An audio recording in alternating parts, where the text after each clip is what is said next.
당신 주변에 진짜 친구가 몇 명이나 남았습니까? 손가락으로 셀 수 있습니까? 아니, 손가락 하나로도 꼽을 수 없다면 지금 당장 이 이야기를 들어야 합니다. 퇴직 후 10년을 혼자 살다가 쓸쓸히 세상을 떠난 사람들이 있습니다. 그들의 장례식장엔 아무도 오지 않았습니다. 당신은 그렇게 되고 싶지 않으시죠? 그렇다면 지금부터 제 이야기에 귀 기울여 주십시오. 당신의 남은 삶이 달라질 것입니다. 요즘 일주일에 누구 한 명이라도 만나고 계십니까? 아침에 눈 뜨고 저녁에 잠들 때까지 대화 나누는 사람이 있습니까? 많은 분들이 고개를 젓습니다. 퇴직하고 나니 만날 사람이 없다고 말합니다. 그토록 가깝다던 회사 동료들은 하루아침에 연락이 끊겼습니다. 함께 골프 치고 술 마시던 사람들도 이제 전화 한 통 없습니다. 명절에나 얼굴 보는 자식들은 바쁘다는 핑계로 자주 오지 않습니다. 결국 남는 건 텔레비전과 휴대전화뿐입니다. 하루 종일 집에 혼자 앉아 시간을 보냅니다. 점심은 혼자 먹고 저녁도 혼자 먹습니다. 가끔 동네 산책을 나가도 아는 사람 하나 마주치지 않습니다. 이게 우리가 바라던 노년의 모습이었습니까? 평생 열심히 일하고 가족 위해 헌신하고 그렇게 살아온 대가가 이 외로움입니까? 통계를 보면 더 충격적입니다. 65세 이상 어르신 중 30% 이상이 하루 종일 단 한 명과도 대화하지 않는다고 합니다. 일주일 내내 집 밖을 나가지 않는 분들도 수두룩합니다. 이것이 바로 우리 시대의 슬픈 자화상입니다. 더 무서운 건 이 외로움이 건강을 해친다는 사실입니다. 의학 연구 결과를 보면 사회적 고립은 하루에 담배 15개비를 피우는 것만큼 해롭다고 합니다. 외로움은 우울증을 부르고 우울증은 온갖 질병의 원인이 됩니다. 그렇다면 우리는 어떻게 해야 할까요? 새로운 사람을 만나야 할까요? 아니면 과거의 인연을 되살려야 할까요? 무엇보다 중요한 건 나이 들어서도 곁에 둬야 할 사람은 어떤 사람인가 하는 것입니다. 돈 많은 사람일까요? 권력 있는 사람일까요? 똑똑한 사람일까요? 아닙니다. 정답은 전혀 다른 곳에 있습니다.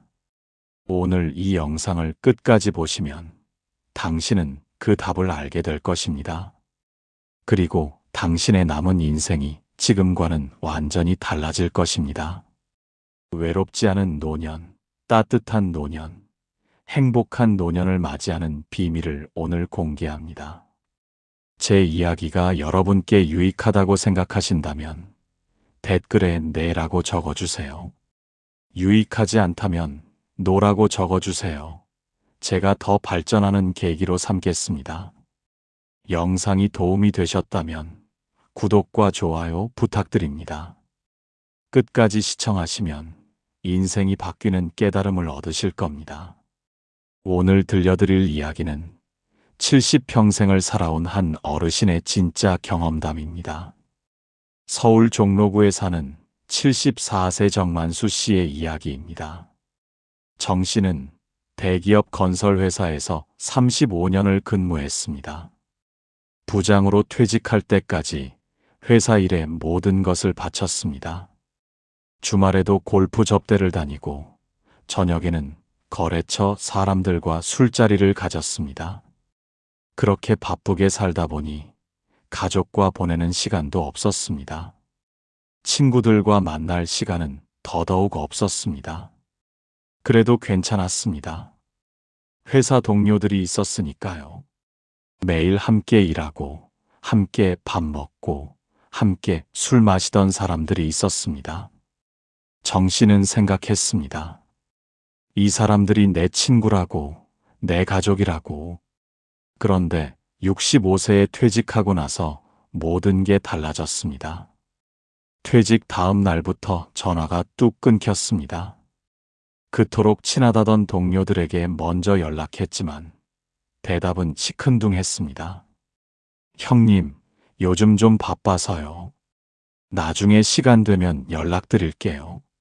하지만 그 연락은 오지 않았습니다. 정기적으로 만나던 골프 모임도 자연스럽게 사라졌습니다. 정 씨는 처음엔 이해하려고 했습니다. 다들 바쁘니까, 아직 현역이니까 그럴 수 있다고. 하지만 한 달, 두 달, 석 달이 지나도 연락은 없었습니다. 그제야 깨달았습니다. 그들은 친구가 아니었구나. 그저 회사라는 울타리 안에서 억지로 맺어진 관계였을 뿐이구나. 정 씨는 깊은 상실감에 빠졌습니다. 집에서 텔레비전만 보는 날들이 계속됐습니다. 아내와도 할 말이 없었습니다. 평생 회사 일만 하느라 부부 대화가 없었던 탓입니다. 외로움이 밀려왔습니다. 이렇게 살다가 죽는 건가 싶었습니다. 그때였습니다. 어느 날 휴대전화에 문자가 한 통 왔습니다. 발신자는 이승철, 고등학교 동창이었습니다. 만수야, 나 승철이야. 요즘 어떻게 지내? 다음 주 수요일에 우리 동네 설렁탕집에서 점심 한번 하자. 정 씨는 망설였습니다.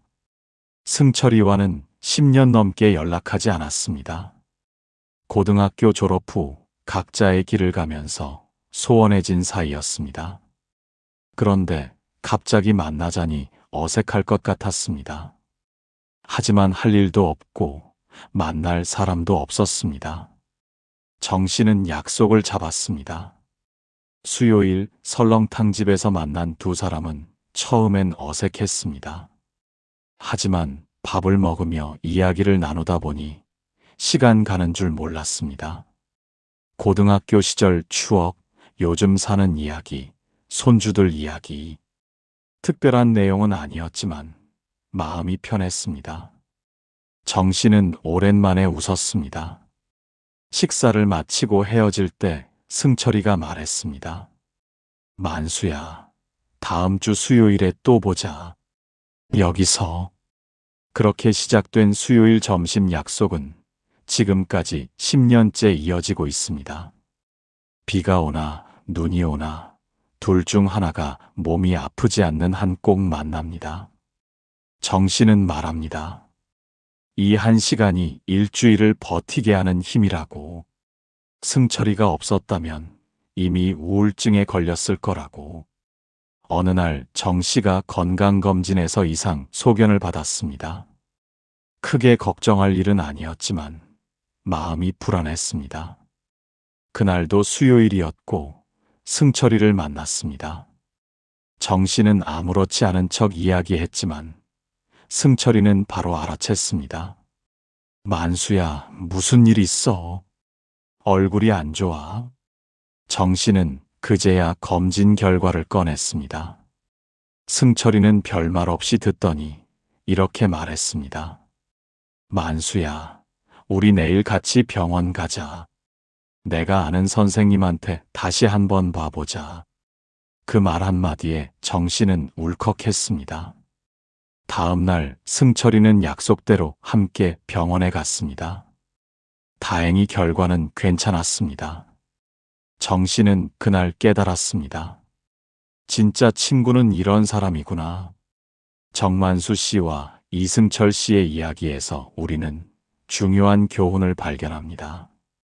나이가 들수록 우리 곁에 남아야 할 사람은 화려한 스펙을 가진 사람이 아닙니다. 돈이 많거나 권력이 있는 사람도 아닙니다. 바로 내 일상을 함께 나눌 수 있는 사람입니다. 내가 힘들 때 가만히 옆에 앉아주는 사람입니다. 내가 말하지 않아도 내 표정을 읽어주는 사람입니다. 이것이 바로 첫 번째 교훈입니다. 진짜 친구는 내가 잘 나갈 때가 아니라 힘들 때 곁에 있는 사람입니다. 정 씨의 회사 동료들을 생각해 보십시오. 그들은 정 씨가 부장으로 있을 때는 형님, 형님 하며 따랐습니다. 하지만 퇴직하자마자 연락을 끊었습니다. 이들은 친구가 아니었습니다. 그저 이해관계로 맺어진 관계였을 뿐입니다. 반면 이승철 씨를 보십시오. 10년 넘게 연락이 없었지만 먼저 손을 내밀었습니다. 정 씨가 외로워할 것을 알았기 때문입니다. 그리고 힘들 때 병원까지 함께 가주었습니다. 이것이 진짜 우정입니다. 심리학에서는 이를 정서적 안전기지라고 부릅니다. 내가 세상에서 지쳐 돌아올 곳 있는 그대로의 나를 받아주는 관계를 말합니다. 미국의 심리학자들이 70년 넘게 진행한 연구가 있습니다. 하버드 대학교에서 수백 명의 사람들을 일생 동안 추적 조사했습니다. 무엇이 사람을 행복하게 만드는지 알아보기 위해서였습니다. 연구 결과는 놀라웠습니다. 돈도 아니고 명예도 아니고 건강도 아니었습니다. 바로 좋은 관계였습니다. 단 한 명이라도 깊은 관계를 맺고 있는 사람이 그렇지 않은 사람보다 훨씬 행복했습니다. 수명도 길었고 건강도 좋았습니다. 반대로 외롭게 사는 사람은 건강이 빠르게 나빠졌습니다. 우울증에 걸리고 치매에 걸릴 확률도 높았습니다. 더 놀라운 사실은 관계의 질이 뇌 건강에도 영향을 준다는 것입니다. 믿을 수 있는 사람이 곁에 있는 노인은 80대가 되어도 기억력이 또렷했습니다. 반면 외롭게 사는 노인은 70대부터 기억력이 급격히 떨어졌습니다. 이것이 두 번째 교훈입니다. 관계는 생존의 문제입니다. 단순히 외롭고 쓸쓸한 감정의 문제가 아닙니다. 건강과 수명에 직접적인 영향을 미칩니다. 외로움은 하루에 담배 15개비를 피우는 것만큼 해롭다는 연구 결과도 있습니다. 고혈압, 심장병, 뇌졸중의 위험을 높입니다. 면역력을 떨어뜨려 각종 질병에 취약하게 만듭니다.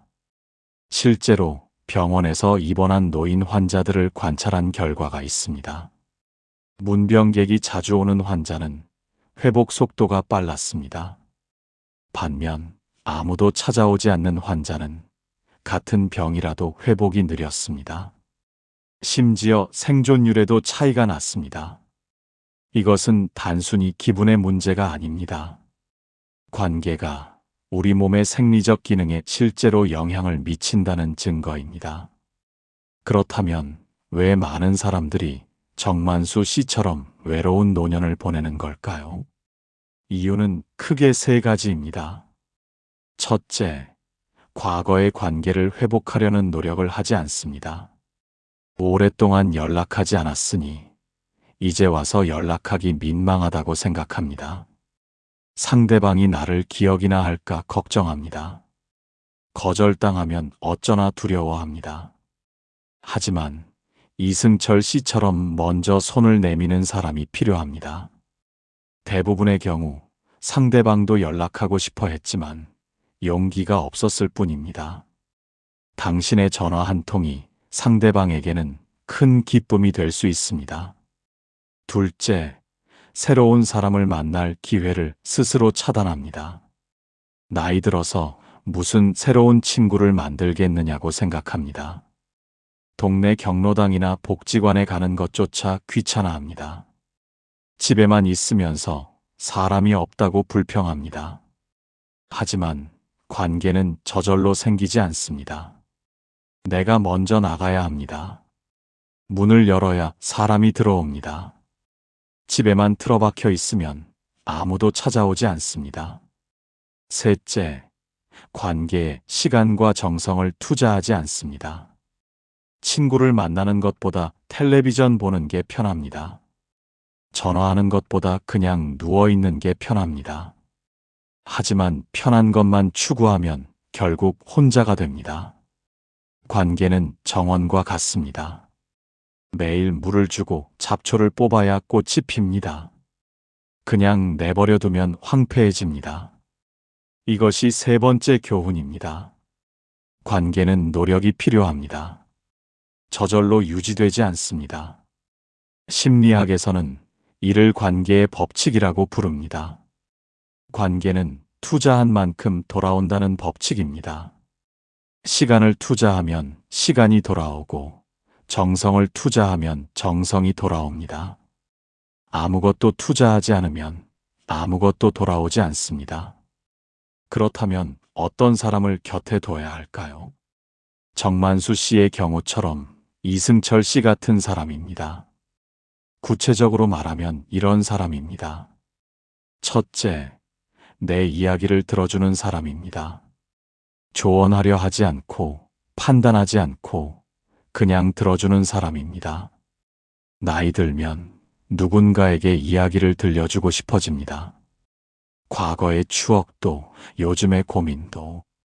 하지만 대부분의 사람들은 듣지 않습니다. 끼어들고 자기 이야기를 합니다. 진짜 친구는 끝까지 들어줍니다. 둘째, 정기적으로 만날 수 있는 사람입니다. 일주일에 한 번이든 한 달에 한 번이든 정해진 약속이 있는 사람입니다. 정만수 씨처럼 매주 수요일 점심이라는 루틴이 중요합니다. 이 약속이 일주일을 버티게 하는 힘이 됩니다.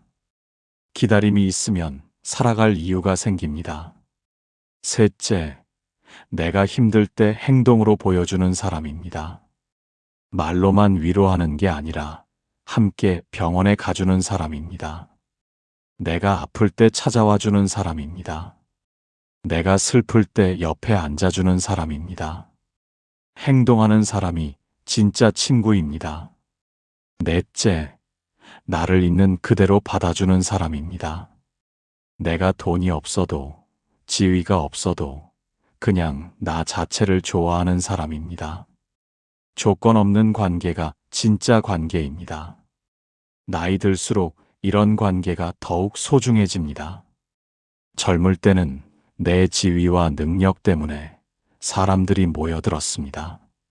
하지만 지금은 그런 것들이 다 사라졌습니다. 이제 남은 건 순수한 나 자신뿐입니다. 이런 나를 받아주는 사람이 진짜입니다. 다섯째, 나와 비슷한 처지에 있는 사람입니다. 나이도 비슷하고 생활 리듬도 비슷한 사람입니다. 서로의 어려움을 이해할 수 있는 사람입니다. 공감대가 있어야 대화가 이어집니다. 젊은 사람과 대화하면 세대 차이를 느낍니다. 하지만 비슷한 나이의 사람과는 금방 통합니다. 똑같은 시대를 살아왔고 비슷한 경험을 했기 때문입니다. 이런 사람이 주변에 단 한 명이라도 있다면 당신은 행복한 노년을 보낼 수 있습니다. 100명의 아는 사람보다 한 명의 진짜 사람이 낫습니다. 이제 우리는 선택해야 합니다. 남은 인생을 혼자 살 것인가, 아니면 진짜 사람과 함께 살 것인가, 외롭게 죽을 것인가, 아니면 따뜻하게 살 것인가. 답은 분명합니다. 지금부터라도 관계를 만들고 가꿔야 합니다. 그렇다면 구체적으로 어떻게 해야 할까요? 거창한 것이 아닙니다. 작은 실천이면 충분합니다. 오늘부터 당장 시작할 수 있는 방법들을 알려드리겠습니다. 첫 번째 방법은 일주일에 한 번 누군가에게 전화하는 것입니다. 휴대전화 주소록을 펼쳐보세요. 그 안에 수십 명, 수백 명의 이름이 있을 겁니다. 그 중에서 오랫동안 연락하지 못했던 사람을 찾으세요. 과거에 나에게 좋았던 사람, 함께 웃었던 사람을 찾으세요. 그리고 용기를 내서 전화를 거세요. 여보세요, 나야? 오랜만이지. 요즘 어떻게 지내? 이 한마디면 충분합니다. 상대방도 당신의 전화를 기다리고 있었을 겁니다. 단지 먼저 할 용기가 없었을 뿐입니다. 처음엔 어색할 수 있습니다. 목소리가 떨릴 수도 있습니다. 하지만 대화를 나누다 보면 과거의 추억이 되살아납니다. 학창시절 이야기, 젊었을 때 함께 했던 일들이 생각납니다. 그리고 자연스럽게 만나자는 이야기가 나올 겁니다. 이것이 관계 회복의 시작입니다.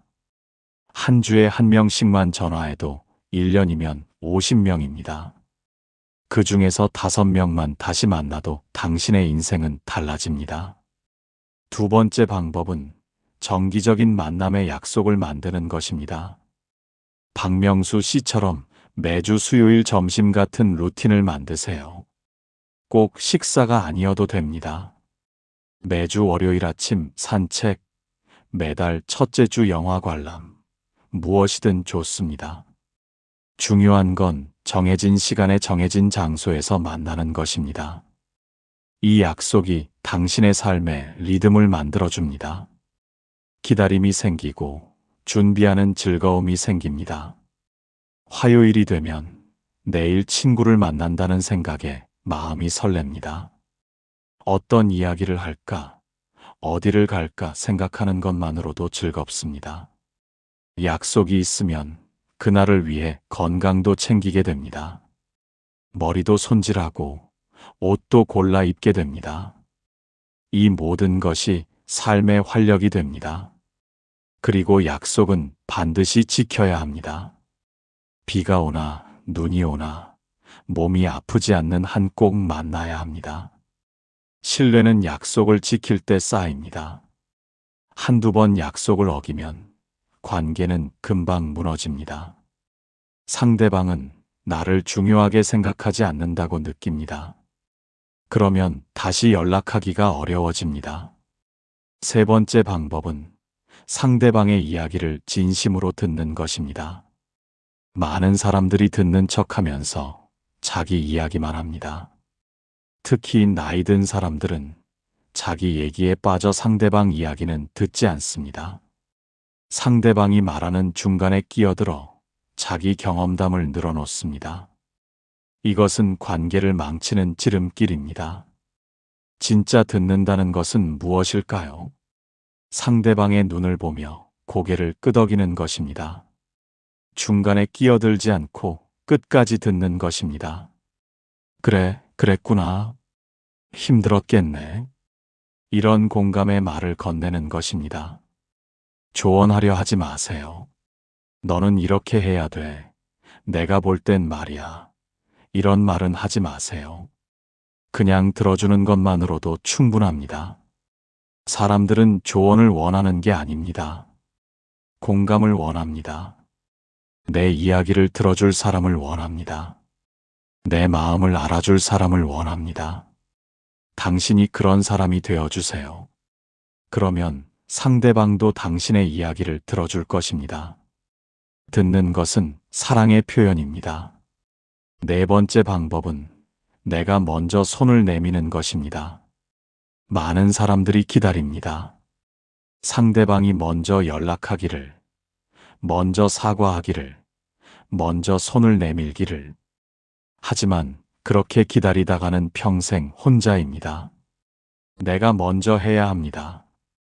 먼저 전화하고, 먼저 만나자고 하고, 먼저 사과하고, 먼저 용서해야 합니다. 자존심 때문에 망설이지 마세요. 나이 들어서 자존심이 뭐가 중요합니까? 외로움이 더 무섭습니다. 혼자 텔레비전만 보는 저녁이 더 무섭습니다. 말할 사람이 없어 하루 종일 말 한마디 못하는 날이 더 무섭습니다. 그리스 철학자 아리스토텔레스는 이렇게 말했습니다. 친구 없이 사는 것을 선택하는 사람은 짐승이거나 신이다. 우리는 짐승도 아니고 신도 아닙니다. 친구가 필요한 평범한 인간입니다. 그러니 용기를 내서 먼저 손을 내미세요. 거절당할까 두렵다고요. 괜찮습니다. 10명에게 전화해서 1명만 응답해도 성공입니다. 그 1명이 당신의 노년을 바꿀 수 있습니다. 5번째 방법은 작은 관심을 표현하는 것입니다. 생일을 기억하고 축하 문자를 보내세요. 아플 때 안부 전화를 하세요. 좋은 일이 있을 때 진심으로 축하해 주세요. 이런 작은 관심이 쌓여서 큰 관계가 됩니다. 특별한 선물이 필요한 게 아닙니다. 비싼 식사를 대접할 필요도 없습니다. 그냥 마음을 표현하는 것만으로 충분합니다. 건강 챙기라는 문자 한 통, 날씨 추울 때 조심하라는 말 한마디가 사람의 마음을 움직입니다. 6번째 방법은 함께 무언가를 하는 것입니다. 단순히 만나서 밥만 먹고 헤어지지 마세요. 함께 산책을 하거나 영화를 보거나 취미 활동을 하세요. 함께하는 경험이 관계를 더 깊게 만듭니다. 같이 걸으면서 나누는 대화는 마주 앉아서 하는 대화보다 편안합니다. 함께 영화를 보고 나서 커피 한잔하며 느낌을 나누는 시간은 특별합니다. 요즘은 경로당이나 복지관에서 다양한 프로그램을 운영합니다. 노래 교실, 그림 교실, 컴퓨터 교실, 운동 교실 등 이런 곳에 나가면 자연스럽게 새로운 사람들을 만나게 됩니다. 비슷한 관심사를 가진 사람들과 금방 친해질 수 있습니다. 같은 취미를 공유하면 대화 주제도 풍부해집니다. 집에만 있지 말고 밖으로 나가세요. 문을 열어야 사람이 들어옵니다. 7번째 방법은 과거의 상처를 내려놓는 것입니다. 오랫동안 연락하지 않았던 이유가 있을 겁니다. 다툼이 있었거나, 오해가 있었거나, 서운한 일이 있었을 겁니다. 하지만 이제 그것을 내려놓으세요. 나이 들어서까지 그 상처를 붙들고 있을 필요가 있습니까? 그 일이 정말 그렇게 중요합니까? 세월이 흐르면 모든 것이 사소해집니다. 용서하세요. 상대방을 위해서가 아니라 당신 자신을 위해서입니다. 원망과 미움은 당신의 마음만 아프게 합니다. 상대방은 까맣게 잊고 잘 살고 있을 수도 있습니다. 프랑스 철학자 몽테뉴는 이렇게 말했습니다. 우정의 가장 큰 열매는 마음의 평화다. 상처를 내려놓고 관계를 회복할 때 진짜 평화가 옵니다. 8번째 방법은 감사를 표현하는 것입니다. 함께 시간을 보낸 후에 꼭 감사 인사를 하세요. 오늘 만나서 정말 좋았어. 고마워. 다음에 또 보자. 이 한마디가 상대방에게 큰 기쁨이 됩니다. 그리고 당신이 그 사람을 소중히 여긴다는 메시지가 됩니다. 감사는 관계를 단단하게 만드는 접착제입니다. 감사하는 마음으로 사람을 대하면 상대방도 당신을 소중히 대합니다. 9번째 방법은 상대방의 장점을 찾는 것입니다. 사람은 누구나 단점이 있습니다. 말이 많거나 조금 느리거나 고집이 세거나. 하지만 단점만 보면 만나고 싶지 않아집니다. 장점을 보세요. 따뜻한 마음, 유머 감각, 성실함, 무엇이든 좋습니다. 그 장점에 집중하면 함께 있는 시간이 즐거워집니다. 완벽한 사람은 없습니다. 나도 완벽하지 않고 상대방도 완벽하지 않습니다. 서로의 부족함을 이해하고 받아들일 때 진짜 관계가 시작됩니다. 10번째 방법은 꾸준히 노력하는 것입니다. 관계는 하루아침에 만들어지지 않습니다. 시간이 필요합니다. 처음엔 어색하고 부담스러울 수 있습니다. 무슨 말을 해야 할지 모르겠고 침묵이 어색할 수도 있습니다. 하지만 포기하지 말고 계속 만나세요. 석 달, 6개월, 1년이 지나면 자연스러워집니다. 그리고 어느새 없어서는 안 될 사이가 됩니다. 심리학자들은 말합니다. 인간은 관계 속에서 존재한다고. 나 혼자서는 나일 수 없다고. 다른 사람과의 관계 속에서 비로소 내가 된다고. 이 말의 의미를 이제 아시겠습니까? 우리는 혼자서는 행복할 수 없습니다. 누군가와 함께할 때 비로소 행복합니다. 웃음도 함께 나눌 때 더 크고 슬픔도 함께 나눌 때 덜 아픕니다. 기쁨은 나누면 배가 되고 슬픔은 나누면 반이 됩니다. 이것이 관계의 힘입니다. 독일의 심리학자 에리히 프롬은 이렇게 말했습니다. 성숙한 사랑은 내가 필요해서 너를 사랑하는 게 아니라 너를 사랑하기 때문에 너를 필요로 한다. 나이 들어서의 관계도 마찬가지입니다. 외로우니까 만나는 게 아니라 그 사람이 좋아서 만나는 것입니다. 내가 필요해서가 아니라 함께 있으면 행복해서 만나는 것입니다. 이런 마음으로 관계를 맺으세요. 이제 실천할 시간입니다. 오늘 당장, 지금 이 순간 휴대전화를 들어보세요. 주소록을 펼쳐보세요. 그 안에 당신을 기다리는 사람이 있습니다. 10년 전 헤어진 친구, 20년 전 함께 일했던 동료, 30년 전 같은 동네에 살았던 이웃. 그들에게 전화를 거세요. 용기를 내세요. 첫 마디가 어렵지, 그 다음은 쉽습니다. 당신의 남은 인생이 달라질 것입니다. 혼자가 아닌 함께, 외롭지 않은 따뜻한 노년을 맞이할 수 있습니다. 100세 시대를 살아가는 우리에게 가장 필요한 것은 돈도 아니고 건강도 아닙니다. 물론 돈도 중요하고 건강도 중요합니다. 하지만 그것만으로는 행복할 수 없습니다.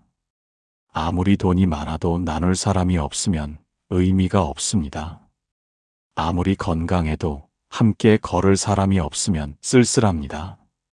바로 곁에 있는 단 한 명의 진짜 사람이 필요합니다. 오늘 이 영상을 보신 후 실천하실 것이 있다면 댓글로 번호를 적어주세요. 첫 번째 방법부터 10번째 방법까지 어떤 것을 먼저 실천하실 건가요? 여러분의 참여가 저에게 큰 힘이 되고 더 유용한 콘텐츠를 만드는 원동력이 됩니다. 당신의 노년이 외롭지 않기를, 따뜻하고 행복하기를 진심으로 기원합니다. 감사합니다.